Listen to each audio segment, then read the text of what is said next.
જય માતાજી, જય દ્વારકાધીશ પશુપાલન મિત્રો, ખેડૂત મિત્રો, કેમ છો? બધા મજામાં? આપણા વિડીયો જોતા હોય બધા મજામાં જ હોય. નવા વિડીયોમાં બધાનું હાર્દિક સ્વાગત કરું છું.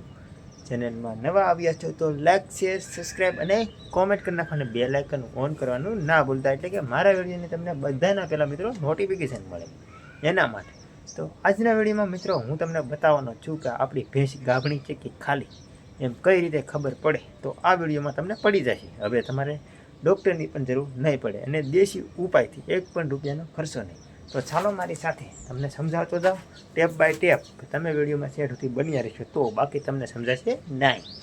તો આપણે મિત્રો ભેંસની પહેલાં તો જો આવી રીતે ખબર પડે, કેમ કે જો અત્યારે આ ભેંસ બેઠી છે તો આપણને ખબર પડી જાય. જો આવી રીતે મિત્રો આમ બેઠી તો એને પેટ બેટ પછી એનું વાંહે પાયસ્યું આવી આપણને મિત્રો પહેલાં વેતરનું ખરાયું હોય તો બધાને એમ કહેતા છે કે ખબર ના પડે 5 મહિના સુધી, ને વેતરા માલને તો મિત્રો 4 મહિને પડી જાય. આવું બધા કહે, હું નહીં. તો એ સાચું હોય તો જ બધા કહેતા હોય.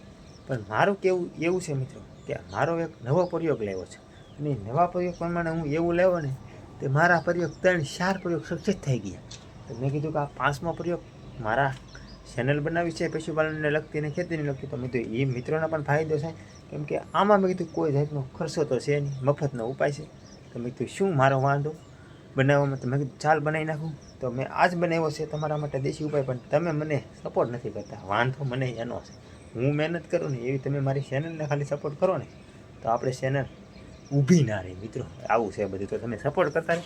તો જો આપણે ભેંસનો મિત્રો પોદળા ઉપરથી ચેક કરવાની છે કે પોદળા ઉપરથી કેવી રીતે ચેક થશે ને એ તમને બતાવું કે આપણી ભેંસ ગાભણી છે કે ખાલી છે. પોદળા ઉપરથી તો આપણે મિત્રો ભેંસનો પોદળો આવી રીતે ચેક કરવાનો. જો આ પોદળો કેવો લાગે ને આ કેવો લાગે, આ બે પોદળામાં. એટલે કે જો આપણો ભેંસનો મિત્રો પોદળો કઠણ હોય ને, એકદમ કઠણ, ઢીલો નહીં, એકદમ કઠણ હોય મિત્રો, તો આપણી ભેંસની મિત્રો શક્યતા 99% એવી કહેવાય છે કે આપણી ભેંસ ગાભણી 100% છે. આવું હોય તો. ને બાકી બીજી વાત એ કે હાવ રેબડિયું હોય ને તો જો 99% સાસ ઓછો છે, ભેંસ ગાભણી છે કે નહીં. તો એ મારું કહેવું એવું છે કે ખાલી નીકળવાની શક્યતા રહે. એટલે તમારે મિત્રો ડૉક્ટરી કરાવવી જરૂરી છે, કોઈ ગોમાં ના રહેતા. આ પ્રમાણે, કેમ કે મારા અનુભવ પ્રમાણે મેં મિત્રો 2 ફેરી અનુભવ કર્યો એટલે હું કહું. પછી જો તમારા ભાઈ પછી આમાં કાંઈ મારી ઉપર ના હોય કે હું ભગવાન નથી, જેટલું નોલેજ છે એટલું તમને આપું છું. પછી વધારે તો બીજું મારાથી ખોટું ન કહેવાય મિત્રો, ગપ્પા મારી. જે મારો અનુભવ પ્રમાણે હું પહેલાં અનુભવ કરું અને અનુભવ કર્યા પછી મિત્રો વિડીયો બનાવું છું. એટલે મારી ઉપર તો કાંઈ પછી હોય નહીં. તો બસ આ કહેવાનું હતું. તો આ પ્રયોગ તમે કરજો અને મારો પ્રયોગ કેવો લાગ્યો મને પાછા કોમેન્ટમાં જણાવજો. અને નવા હોય તો લાઈક, શેર, સબસ્ક્રાઈબ કરજો. મળીએ આવા નવા બીજા વિડીયો સાથે. બધાને જય માતાજી, બાય બાય, ટાટા.